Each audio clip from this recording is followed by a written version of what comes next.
Nebula maths के इस video में हम लोग इस तरह के प्रश्नों में गुणा करने के बाद गुणनफल में दाहिनी ओर कितने शून्य आएंगे, इसको ट्रिक के माध्यम से कम समय में हल करना सीखेंगे। आपके सामने कई तरह के प्रश्न दिए गए हैं। सारे प्रश्नों को और इनके अतिरिक्त भी कुछ प्रश्नों को हम लोग अटेम्प्ट करेंगे। सबसे पहले सवाल नंबर 1 के माध्यम से इस पूरे कॉन्सेप्ट को और फिर ट्रिक को समझेंगे। तो आइए सबसे पहले सवाल नंबर 1 को समझते हैं।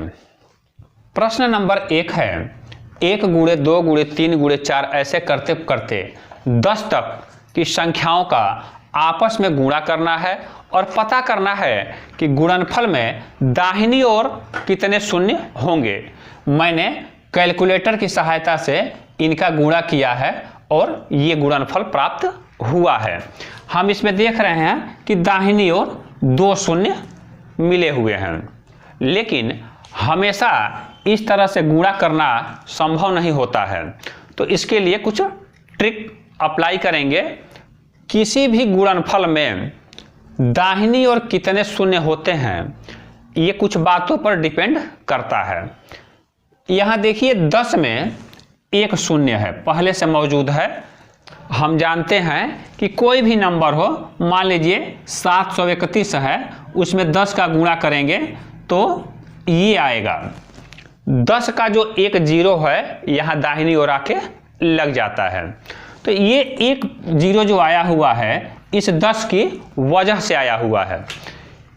इसी तरह किसी भी गुणनफल में कितने 0 आएंगे, ये इस बात पे डिपेंड करता है कि इन संख्याओं में कितने 2 और कितने 5 हैं और इन 2 और 5 के कितने जोड़े बन रहे हैं, क्योंकि 2 और 5 का गुणनफल 10 होता है। ऐसे प्रश्नों को हल करने के लिए हमेशा यही देखते हैं कि इसमें कितने 2 और कितने 5 के पेयर हैं, यानी जोड़े बनेंगे।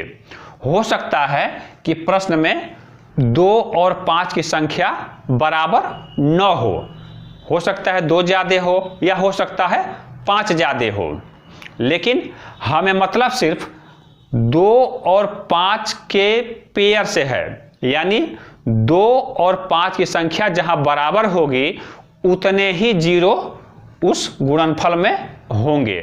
जैसे इस सवाल में देखिए 1 2 यहाँ है और 1 5 यहाँ है, दोनों मिलके एक पेयर बना रहे हैं।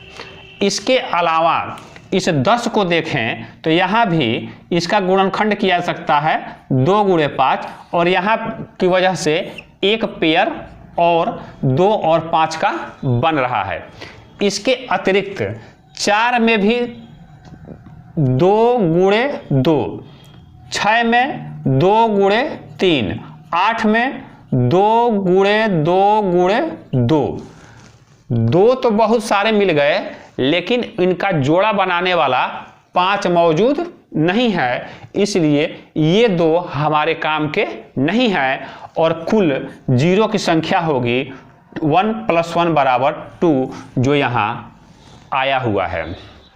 कहने का मतलब ये है कि ऐसे सवालों में हम देखेंगे कि 2 और 5 के कितने जोड़े बन रहे हैं। अब ऐसे सवालों के गुणनफल में दाहिनी ओर कितने 0 होंगे, इसके लिए एक सरल सा ट्रिक बताने जा रहा हूं जो इस तरह के सारे सवालों में अप्लाई हो जाएगा। देखिए इस तरह के प्रश्नों में कितनी संख्याओं का इस्तेमाल किया गया है, इसको हम लोग पहले लिख लेते हैं। लिखने के बाद 5 का भाग दे देते हैं और भाग करने के बाद जो भागफल आता है उतना ही गुणनफल में दाहिनी ओर 0 होते हैं। इस सवाल में कुल 10 संख्याओं का इस्तेमाल है। यहाँ 10 लिखा, 5 का भाग दिया, उत्तर 2 आया। गुणनफल में 2 ही 0 आप पहले से देख रहे हैं। आइए इस ट्रिक को और व्यापक रूप से अन्य प्रश्नों पे अप्लाई करके समझते हैं। अगला सवाल देखिए, 1 से 50 तक की प्राकृतिक संख्याओं का गुणनफल में दाहिनी ओर कितने जीरो होंगे ये हमें पता करना है। चूंकि कुल संख्याएं 50 हैं तो नियमानुसार इसमें 5 का भाग देंगे, जाहिर है उत्तर 10 आएगा। अब इस 10 में भी पुनः 5 का भाग देते हैं और यह प्रक्रिया तब तक चलती रहेगी जब तक कि 5 से कम उत्तर न आ जाए। 2 उत्तर आए हैं, 10 और 2, उनका आपस में हम लोग जोड़ कर लेंगे। उत्तर आया 12, यही 12 हमारा उत्तर होगा। यानी इस गुणनफल में जो कुछ भी गुणनफल आएगा उसके दाहिनी ओर कुल 12 जीरो होंगे। आइए अगला सवाल देखते हैं। अगला प्रश्न में हमने क्या किया है कि 50 की जगह पर 80 कर दिया है। फिर वही ट्रिक अप्लाई करेंगे। कुल नंबरों की संख्या 80 है, 80 में 5 का भाग देंगे, यहाँ आएगा 16। फिर इस 16 में 5 का भाग देंगे और भागफल केवल हमें देखना है। भागफल आएगा 3, 5 तिहाई 15, शेष 1 बचेगा। शेष को हमें कंसीडर नहीं करना है। अब ये 3 5 से कम आ गया है तो आगे भाग नहीं देंगे। 16 को और 3 को आपस में जोड़ लेंगे, उत्तर आएगा 19। यही 19 इस गुणनफल में दाहिनी ओर शून्य की संख्या होगी। अब देखिए 1 से लेके 500 तक की संख्याओं के गुणनफल में शून्य की संख्या दाहिनी ओर निकालनी है। क्या करेंगे, जितने नंबर हैं यानी 500 में हम 5 का भाग देंगे, उत्तर आएगा 100 पहला। अब इस 100 में भी 5 का भाग देंगे, उत्तर आएगा आप जानते हैं 20। पुनः इस 20 में भी अभी 5 का भाग जा सकता है, 5 चौको 20। अब इस 4 में 5 का भाग नहीं देंगे क्योंकि 4 5 से छोटा नंबर है। इन तीनों को आपस में जोड़ लेंगे और जोड़ने पर आएगा 124। यही इस गुणनफल में दाहिनी ओर शून्य की संख्या होगी। अब इस प्रश्न को हम यहाँ कर देते हैं 1000। कैसे हल होगा देखते हैं।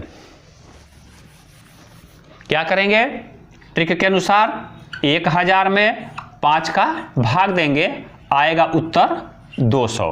अब इस 200 में फिर 5 का भाग देंगे, उत्तर आएगा 40। अब इस 40 में भी 5 का भाग देंगे, उत्तर आएगा 8। अब इस 8 में भी 5 का भाग देंगे और भागफल आएगा 1। शेष से हमें मतलब नहीं है। इन चारों को हम जोड़ लेंगे, जोड़ने पर आएगा 249। यही 249 इस गुणनफल में शून्य की संख्या है। अब इस प्रश्न को देखिए, 1 गुणे 3 गुणे 5 गुणे 999 तक ये सारी विषम संख्याएं हैं। इनके गुणनफल में कितने जीरो दाहिनी साइड में होंगे। वीडियो के शुरू में ही बताया गया था कि 2 और 5 का जोड़ा बनना चाहिए। जितने जोड़े बनते हैं उतने ही जीरो आएंगे, लेकिन इस सवाल में कहीं भी 2 दिखाई नहीं देगा क्योंकि सारे नंबर विषम हैं। इसलिए इसके गुणनफल में एक भी जीरो नहीं होगा। अगला सवाल देखते हैं। सवाल आपके सामने है। 2 गुणे 4 गुणे 6 ऐसे करते हुए 500 तक का गुणा दिया गया है। चूंकि ये सारे नंबर इवन नंबर्स हैं, इसलिए सभी में 2 होंगे। यहाँ पे ट्रिक वाला नियम लग सकता है। कुल संख्या 250 होगी। इस बात को आप आसानी से समझ सकते हैं। उसमें हम 5 का भाग देंगे तो उत्तर आएगा 50। फिर इस 50 में 5 का भाग देंगे, उत्तर आएगा 10। फिर इस 10 में 5 का भाग देंगे, उत्तर आएगा 2। कुल संख्या कितनी हो जाएगी? 50 + 10 + 2 यानी 62। इनके गुणनफल में कुल 62 शून्य होंगे दाहिनी ओर। अब इतने सारे अभ्यास के बाद इस सवाल का उत्तर आप आसानी से बता सकते हैं कि इस गुणनफल में कितने जीरो होंगे। सवाल मौखिक है, आप उत्तर ला दिए होंगे। इसमें कुल 12 जीरो होंगे, क्योंकि नंबरों की संख्या 50 है। 50 में 5 का भाग देंगे तो 10 आएगा, और 10 में फिर भाग देंगे 5 का तो 2 आएगा। 10 और 2 मन में जोड़ लेंगे, जल्दी से उत्तर 12 आ जाएगा। अब देखिए, अब थोड़ा दूसरे डिजाइन का प्रश्न आ गया, जो देखने में थोड़ा कठिन लग रहा है लेकिन समझने में बड़ा आसान होगा। सवाल है 1 का वर्ग गुणे 2 का वर्ग गुणे 3 का वर्ग ऐसे करके 10 का वर्ग दिया हुआ है। ऐसे प्रश्नों को कैसे हल करेंगे पहले समझते हैं। समझने के लिए एक उदाहरण लेते हैं। हमारे पास एक नंबर है 300। इसमें 2 जीरो यहाँ पे किनारे बैठे हुए हैं। इस 300 में फिर से यदि 300 का गुणा कर दें तो उत्तर आएगा 9, उसके आगे 4 जीरो, यानी दाहिनी ओर जीरो की संख्या हो गई 4। 2 यहाँ के, 2 यहाँ के। एक और 300 से गुणा कर दें तो उत्तर आएगा, यहाँ हो जाएगा 27, और 2 जीरो और बढ़ जाएंगे, यानी कुल जीरो हो गए 6। 2 2 2 यानी 2 गुणे 3। इसी कॉन्सेप्ट का यहाँ पे हम लोग इस्तेमाल करेंगे। प्रारंभ में हम लोग इस सवाल को हल कर चुके हैं और देख चुके हैं कि दाहिनी ओर कुल 2 जीरो आते हैं। अब यही सवाल इस तरह से हो चुका है कि 1 गुणे 2 गुणे 3 गुणे 10, और चूंकि वर्ग है इसका मतलब कि इन्हीं नंबरों का एक बार और गुणा कर लेना है। इनके दाहिनी ओर 2 शून्य आएंगे, यहां से अभी हमने देखा है, और इनके दाहिनी ओर भी 2 शून्य आएंगे। टोटल शून्य कितने हो जाएंगे? 2 धन 2 बराबर 4। यही उत्तर आया। यहां हमने अभी इस बात को समझा है। यही सवाल यदि ऐसे हो जाए कि यहां क्यूब हो जाए इस तरह से, तब इस गुणनफल में शून्य की संख्या कितनी होगी? 2 ये वाला, और गुणे ये जो घात है 3, क्योंकि अब 3 बार ऐसे ही गुणा हम करेंगे तो 3 दूनी 6 जीरो होंगे। अब हमें इस प्रश्न में जीरो की संख्या पता करनी है। इसके लिए सबसे पहले क्या करेंगे कि सिंपल सा इसमें हम देख लेते हैं बिना क्यूब के। संख्याएं कुल 30 है। 30 में 5 का भाग देंगे 6 आएगा। 6 में फिर 5 का भाग देंगे, भागफल 1 आएगा, यानी जीरो की संख्या कुल होगी 7। यानी इस प्रश्न में जीरो की संख्या 7 होगी, तो इस प्रश्न में जीरो की संख्या 7 गुणे 3। चूंकि 3 घात लगा हुआ है तो 3 का गुणा कर देंगे, 7 तिहाई 21, कुल 21 जीरो इस गुणनफल में दाहिनी ओर आएंगे। उम्मीद है वीडियो आपको पसंद आया होगा।